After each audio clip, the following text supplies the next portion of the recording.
Everybody, Pass Plates PVTV, going for my smog inspection. Now, they haven't been enforcing it here in Puerto Vallarta, and if you get caught, it's a 2,000 peso ticket, but they canceled the ticket if you get the smog inspection within 30 days. So I haven't bothered to renew it on most of my vehicles.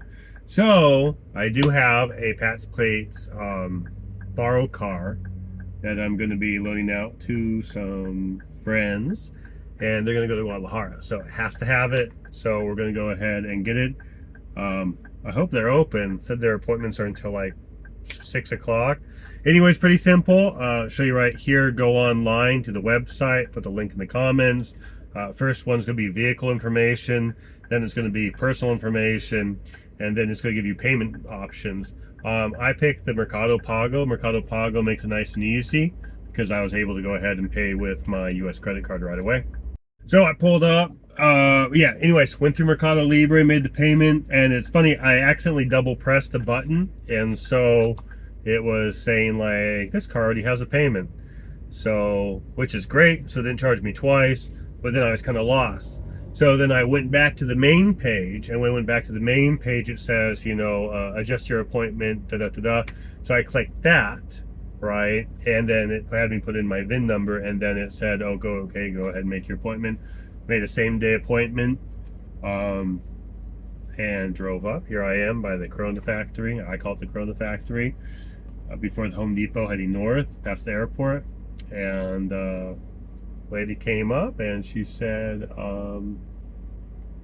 I need your registration card. My tarjeta de circulación. That is that wallet size registration card that you have. In fact, you have to get some information off of that when you go ahead and make your appointment. The most common question I get from people is it's asking for the registration card number. On the Jalisco registration cards, it's on the back side of the card actually. And on the Nayarit ones, if you are going to get it for your Nayarit vehicle, then it's going to be, I think on the top left-hand corner, right-hand corner, I can't remember. It's always imprinted over like the graphic, so it's kind of hard to read. Anyways, so you put that in. Say you have a Canadian or a US car or something like that, then just any ID number that you can find on your registration document, you know, that's what you would use, because it's not the end of the world. They just want to have it for a point of reference right there. Everything's mostly going to go off your VIN. So yeah, all right, we pulled up. Let's go ahead and start the timer. Well, they definitely have their stuff together now because they are, there's the boss. He's a really nice guy. Took him 2 minutes, and she gave me back my registration card and said, go to lane number 4. All right, up above here, it shows your numbers, so we'll go into lucky number 4. And we're good to go ahead and drop the car off with this guy and go over there to the waiting area over there. We'll be all set. They've got a cold, cool, literally really cold and cool waiting area inside here while your car is getting checked on back over there. I personally prefer the outside seating, especially that the weather's nice. I just talked to the director. The director says they're really going to start. He did say this last year. He goes, they're really going to start in January. That's when they're going to start with the fines. But he also said that last year when I saw him last year. So, I mean, what they say and what it is are two different things, obviously. So, yeah, they're just checking out the car. Basically, what they go ahead and do is do a little cursory check, and then they're going to put it on the dyno and drive it. To go ahead and check the emissions.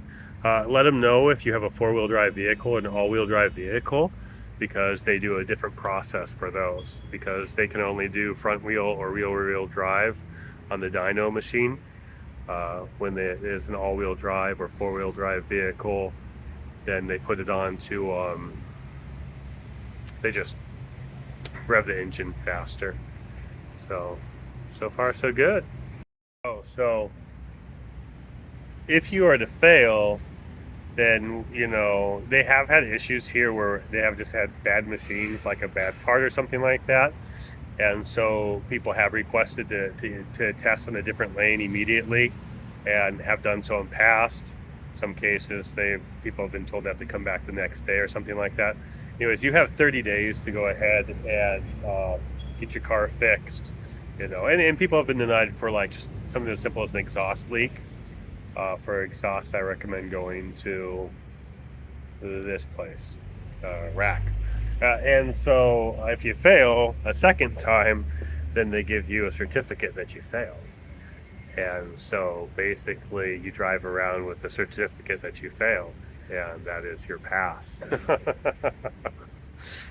So yeah, I mean, you know, they get their 500 or 550 pesos either way, and that's the cost. If you do it within time, it's 500 pesos. If you're late, it's an extra 50 pesos. This vehicle, Lolly, I got from good friends in Sayulita. I just got Jalisco plates on it, you know, a couple weeks ago, and I put my plate into the system. It says, you're late, right? 550 pesos.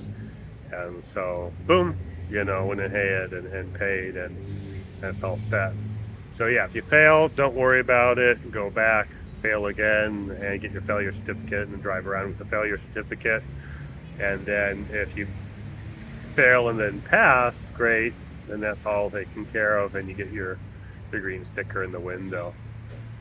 So good times. All right, let's see what happens. They're throwing it on. So one thing to note when they do the test, you know, they're going to rev your engine and stuff like that. Some vehicles, when the cars come off, when you pick it up right over here, that's where they're going to take it to, they'll have some of the ABS lights on, or slip lights on and stuff like that for vehicle, you know, warning systems. That's because two wheels were moving and other wheels weren't, so it confused the computer and said, hey, there's an error going on here. Typically those check engine lights go off within just for me, as little as like a block or two. You know, turn the car off, turn the car on, turn the car off, turn the car on, went around the corner, and boom, they're gone already. They said sometimes with some vehicles it takes a day. We did it! We passed! Yay, Toyota! And so we got the document, and it's funny because they say make a copy, keep one copy in your glove box and the other one in your car. But they put the green sticker up in the windshield. Hooray! The top right hand corner right there, and voila, it's done. It's good until March of the following year. I believe the plate ends in it too. So, and that's the easy way to remember. Basically 1 2 3 4 5 6 7 8 9 10 to 0, obviously. And so, you know, if your plate ends in a 1, then you're January, February. 2, February, March. 3, March, April, and December is 0, or November to 0 is November, December. So anyways, I mean, you go to the website, the link's there, and you can go ahead and see what the you put your plate in, and it tells you. We'll go, oh, the last character on my plate is a letter. Okay, but what's the number before that? The number before that determines the month that you go in to get your inspection done. This is for Jalisco plated vehicles that are located in a city of 100,000 people or more. So there's only like 3: Puerto Vallarta, Guadalajara, El Salto, I think, and another town I can't remember which. Right? This is something that's enforced at the state level. The cities don't care about it. There's no money in it really for them.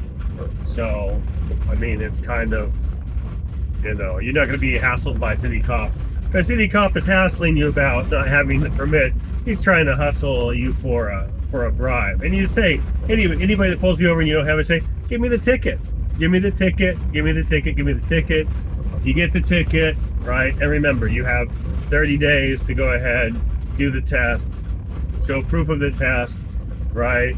Probably this document here, and then you'll be able to go ahead and cancel that 2,070 peso ticket.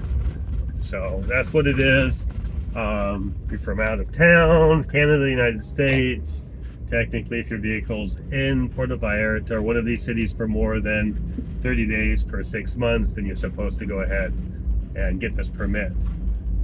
If you're only coming in for a day trip, you live up in Bucerias, La Cruz, wherever, and you're going into Guadalajara or passing through Guadalajara, then you can go ahead and get the day pass, and I'll also put the link in there for the day pass. And the day pass, you'll put in same thing, vehicle information, your personal information, and then you're able to go ahead and put in the dates that you're going to be in a qualifying city in Jalisco. And then it'll allow you to go ahead and generate a PDF and print that out and put that up, you know, on your, typically you want to put in your passenger side window right there. So that's what that is. So exciting. And yeah, thanks for experiencing another exciting Pat's Plate video, this one on smog emissions in Puerto Vallarta. All right, thanks for watching. Bye.